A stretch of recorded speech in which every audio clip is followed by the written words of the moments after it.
Welcome to the Real Estate Investors Marketing Show, where we help real estate investors gain more leads, stronger relationships, and more deals through the power of online marketing. I'm Lindsay Phillips, your content coach and expert on all things content marketing for entrepreneurs and real estate investors. And today I'm with my buddy, Aaron Hughes. Hello, I'm Aaron Hughes, a real estate investor and the world's only exclusive real estate investing copywriter. Awesome. So Aaron, you're a copywriter, so it goes without saying that we should do a podcast on how to start your own book to build your authority. Yeah, I think that's a great idea.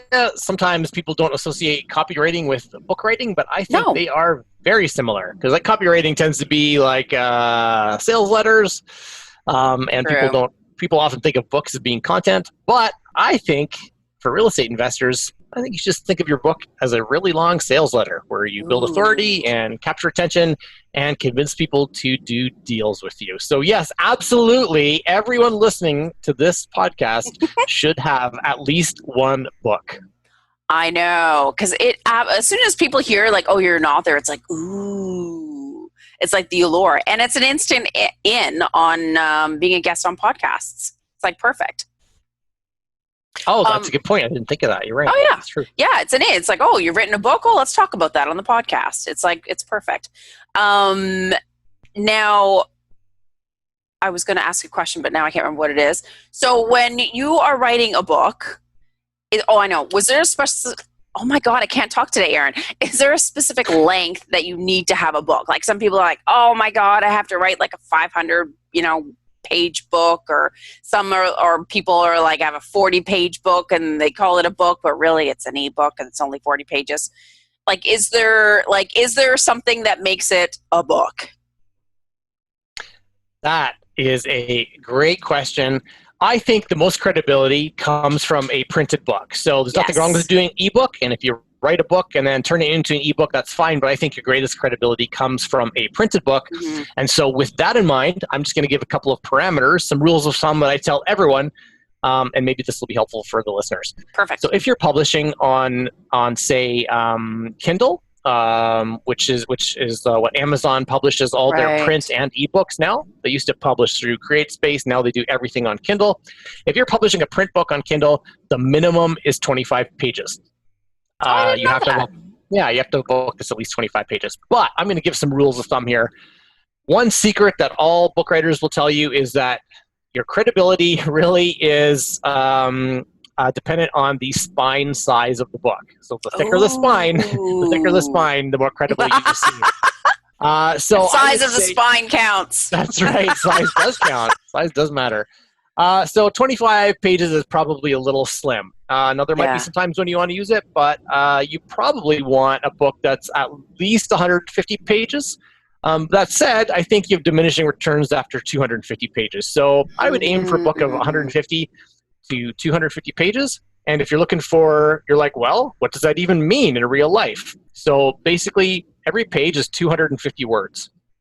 I don't like knowing that.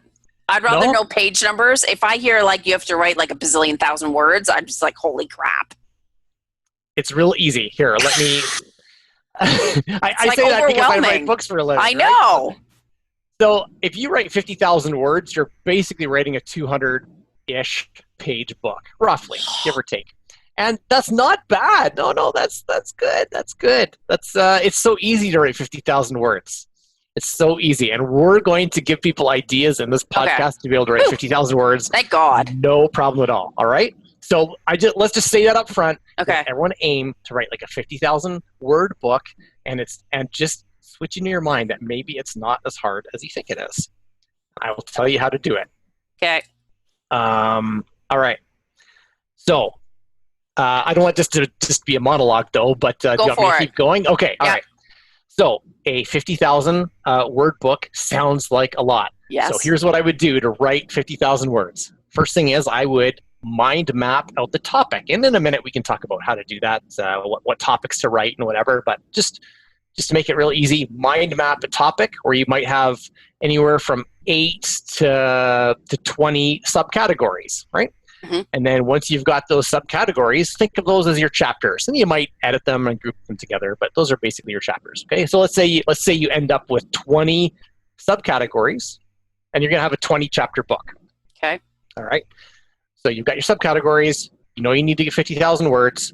So then all you need to do is just sit down and get out like an audio recorder, maybe record Zoom or record something on your phone while you're driving. And you only need to record basically 300 minutes of talking. Because the average person talks at 140 words a minute, roughly. So just record yourself for like 300 minutes. So I don't know how long that is. That's what, 4 or 5 hours, roughly. 5 hours, yeah. Not all at once, though. But so I've got lots of clients who have written books simply by recording what they wanted to talk about while they're driving. That's not so bad. Every day to work. You know, half an hour there, half an hour home. There's an hour of recording. Do that for a week and you've got a book. And all you're doing is just kind of getting the outline and just kind of chatting it out while you drive. And then you can use all kinds of great tools to get it transcribed. Mhm. And there's your book. You can do that in a week. You can get it edited real quick and clean, and you've got your 50,000 word book. That's not so faster, bad. I know, faster than you think. Exactly. There you go. I've also heard that if you like map out what your chapters are and subcategories and all that kind of stuff, and then you have to write blogs anyways. So write a whack of blogs, and then so you're killing two birds with one stone. You've got your blogs, and then you're going to package it together and what have you, and make it into a book. That is how I wrote my very first book. So Really? 100 years ago, 100 years ago or whenever, I wrote my first book. Wasn't in the real estate space. It was in sales funnels. I wanted to write a book for a long time. And I just, it was a lot of work and I couldn't kind of get over that hump or whatever, right? To get it done.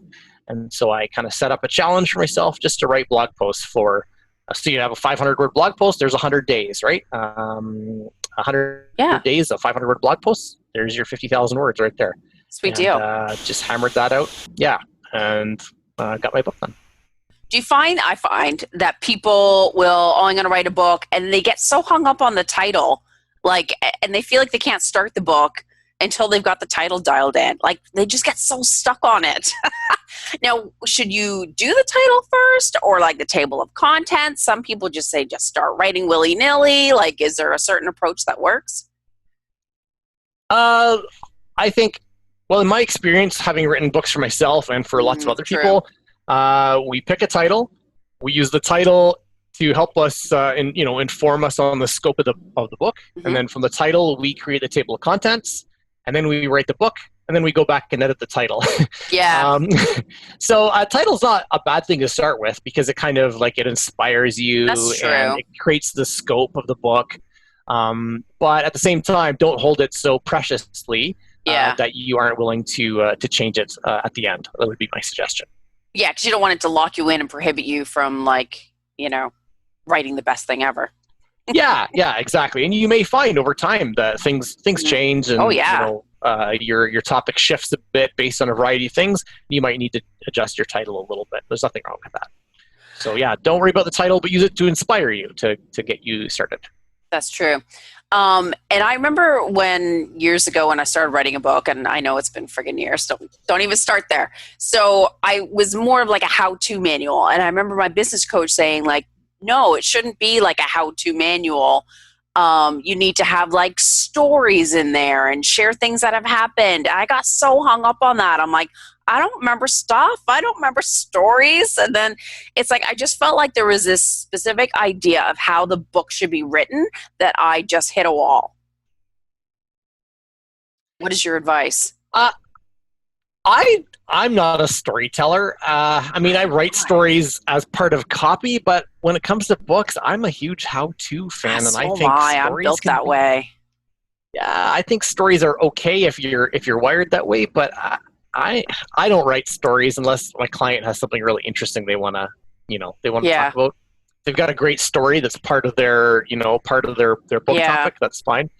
But no, I think a lot of times people just want to just read how-to stuff, and I don't think there's anything wrong with that. I know. I'm very I just want to know how to do something and get some solid tips. So when I'm reading, I remember this book, it was about, I don't know, organizing or productivity or inbox or something. And it was so like bing, bang, boom, you do this, you do that. And then I've read other books where it's like, oh, this person did this. And I'm like, get to the point. And it drives me nuts. But everyone's different, right? Some people are brought in by the story and but at least what you're saying, like, be free to who you are.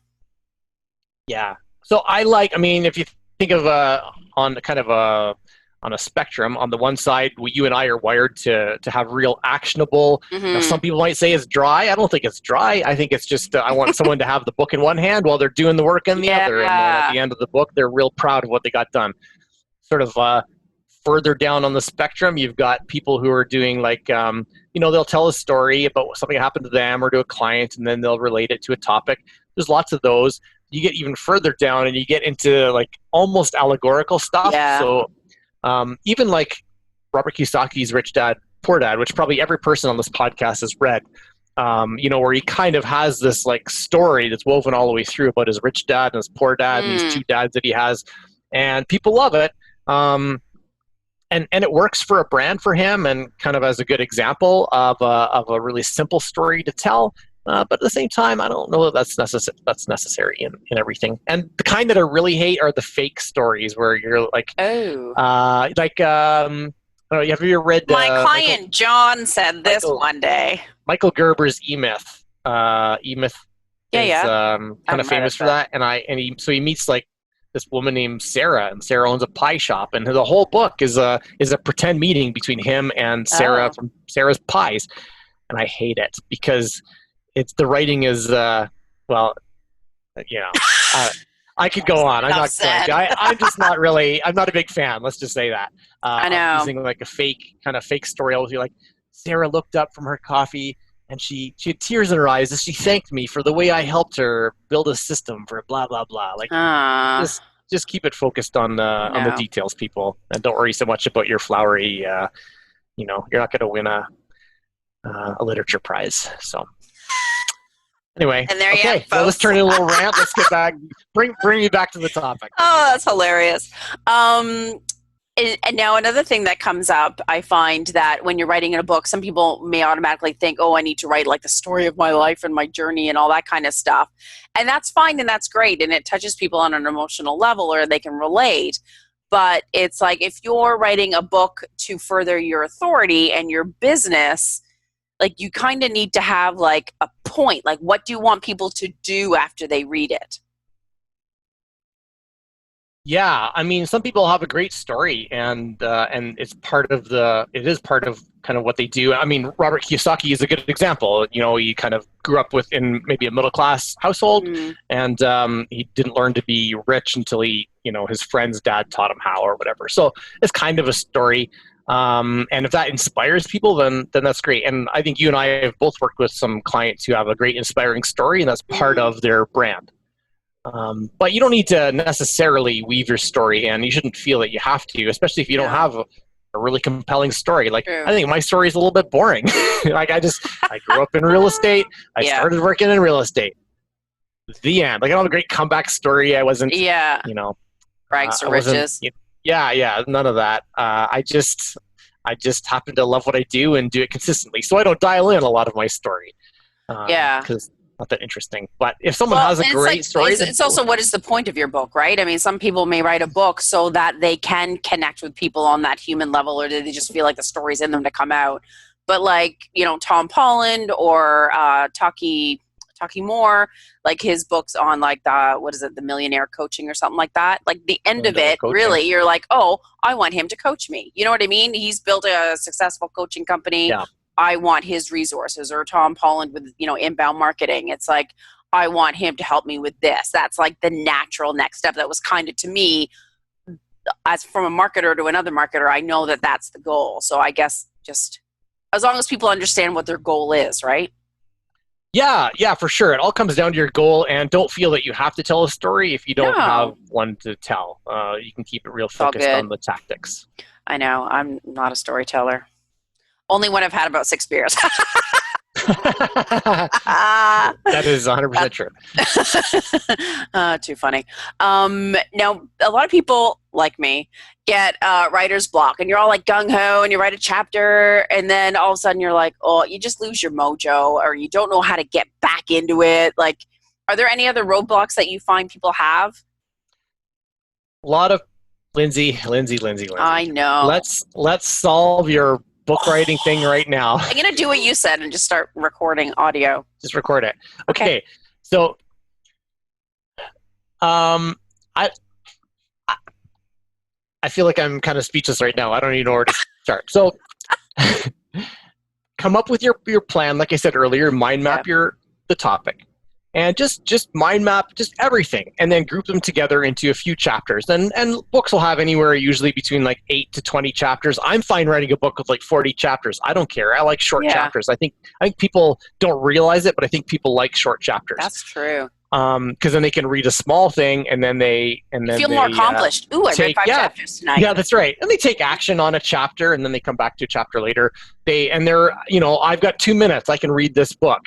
Versus, I've got 2 minutes. I don't have time to get into this chapter. True. So I'm a big fan of many chapters, although I do have clients who want books that are exactly 12 chapters. Mm-hmm. So whatever. You've got, there are different people who have different ideas about chapters. So whether you are okay with like 8 to 12 chapters or whether you're fine with, like me, with 40 chapters in a book, just figure out what your chapters are, and then still thinking of a mind map here, mind map out the next level. So like, what are the main chunks of each chapter? Mm. So each chapter might have, anywhere from 3 to 7 subsections, right? Right. So by the end, you might have, let's say you've got a 10 chapter book. Each chapter has, say, 7 subsections. For some easy math, you got 70 sections. So don't ever feel that you need to write one chapter at a time. Instead, write or record one section, and you can bounce around to whatever you feel like writing. So today you might wake up inspired to write your introduction, knock out the whole thing, and tomorrow you might wake up inspired to only write, like one section of a chapter, like a mini talk, and just because it kind of ties to what you're thinking about that day, and you can bounce around and kind of fill in the holes over time. And then by the end, you might have 2 or 3 that you still got to kind of like just push through. Yeah. But it's a lot easier than feeling like you've got to true. Hammer out one chapter at a time. And then I'd say the big area that a lot of people get caught up in, often when they write one chapter, is that they'll write it and they'll go back and edit it. And I would say don't edit your work until you're done. Oh, that's my problem. I'm like too finicky. Like I edit as I go, and I'm like, it hangs me up. No, don't do that. So Tim Ferriss, everyone knows Tim Ferriss. Yes. He's written lately, like his books get thicker and thicker every. Oh my God! They're like the Tools of Titans and his 4-Hour Chef. So he had a goal for one of the books. I can't remember which one. For one of his books, he wanted to write 2 shitty pages a day. That was his goal. And it's great because what that did is it removed in his mind the necessity to edit. Like he just had to get the content out there. All right. And like his goal was for shitty pages, like not even good pages. That's Am I allowed to say shitty on this? So anyway, go for it. Bleep me out if I'll put explicit content in the rating. not safe for work. Yes, he only wanted to write 2 shitty pages a day. So what he's really doing was putting his editor on pause. Right. So that he was just getting the content down, then he can kind of circle back later and edit later. But just get the content down. Don't edit first, and you can bounce around, as I've said. And it helps, in my experience, it helps to eliminate some of that writer's block, not knowing what to write, or feeling like you got to sit down and write a whole chapter. You never have to do that. Man alive. True. And you can hire an editor, right, to like do all that stuff for you and make it pretty. Yeah, for sure. Thank God for that. And so, hiring a ghostwriter. Some people feel like a ghostwriter is just going to make it all up for you, but I mean, you still got to put in the work. Oh man, I have so many opinions. This is basically a podcast of me ranting. Okay, That's all right. Ghostwriting. Let's talk about ghostwriting. Awesome. I am constantly asked by people: is ghostwriting? Is it ethical? Is it isn't it cheating in some way, or like I have to feel like I'm writing my own work. So here's what I say. So first of all, when you go to the like the biography section, the autobiography section of like a bookstore, and you see a book by, pick your favorite celebrity, that celebrity did not write the book themselves. Oh, hell's no. Even though it has their name on it, they were too busy doing other things, running the country, or, building their brand. Doing pictures on Instagram. Yeah, exactly. Can you hear the train right now? There's a train. Okay, good. Just like you can't hear my air conditioner. Okay, good. So anyway, those people, they did not write the books themselves. So first of all, not to say that, if someone famous jumps off a bridge, should you, but at the same time, I want to say that ghostwriting is way, way, way more done way more often than people realize. So then I would also say that think of ghostwriting as just like really in-depth editing. So everyone's okay with an editor going in to change the spelling or grammar. So that's like a word or grammatical editor. But then what happens if you have two sentences that don't make sense? Then, they could be combined. Well, everyone's okay with that kind of editor who's going in to edit two sentences to make them make a lot more sense. Then you've got like even higher level editors who are saying, well, you've got these two chapters and they're really similar. Why don't we just combine them together? Or, I've read your book and it's missing this section. We should add a chapter here. So you got kind of an editor who's got like this high level flow and yeah, exactly. So there's all these different levels of editing, and it's not always necessarily the same person in a publishing house. You got line editors, and you've got, I don't know, all the different types of editors, but, chief editors or whatever. Yeah. So ghostwriting is really like, it's not like me making stuff up and then you putting your name on it. Right. Ghostwriting is just like you have words and ideas and concepts and experience, and a ghostwriter is a professional writer is able to basically take those things and channel them down into content. Yeah. It doesn't make a ghostwriter, it's not, you're not stealing my work or I'm not like stealing yours. A ghostwriter is really just an editor of your ideas, putting them into a sensible way that someone will enjoy. Yeah, it makes sense. Exactly. Awesome. So that was super helpful. I love your rants. I've got a lot for this topic. I could rant. I know. I bet. I know. So how many books have you written, like including other people's? Like a crap ton. I'm not sure. That's a good question. Like 20 or 30? Easily. Yeah. I'm trying to look. I got a stack of books over there that might be 30 of them, but that's just kind of a few. Oh my God. Yeah, I really don't know how many. So I can write about 10,000 words a day. So if a 50,000 word book, I could theoretically do one in a week. Now I can't do it. I don't do that fast because I have other things, and a life. Yeah. And I still edit with the work too. But I'm saying like that's kind of my max, right? So I could, shorter book. I have written short books. I can do I can do one or two in a month. So yeah, I don't know how many, but I've been writing for a long time and I crank them out. I don't know. People can't see me, but I'm bowing to Aaron. I am not worthy. No. Although we should get you to finish your book, Lindsay. I know. Sweet Jesus. Oh, come on. Two shitty pages a day. There you go. I can do 2 shitty pages a day. Awesome. So for all you listeners out there, start writing your book. There's no excuse. And maybe you should message me on Facebook and in our Real Estate Investors Marketing group. So it'll help prompt me to write 2 shitty pages a day. So I guess that's a wrap, Aaron. I know. Exactly. So speaking of the Real Estate Investors Marketing Group, of course, I would love for you to join us there where we share strategies, tips, and tools and tricks to grow your authority and build relationships and market your real estate investing business. So head to reimarketinggroup.com. All right. Thanks for all your advice today, Aaron. Yeah, thanks for letting me rant. See you later. See ya. Bye.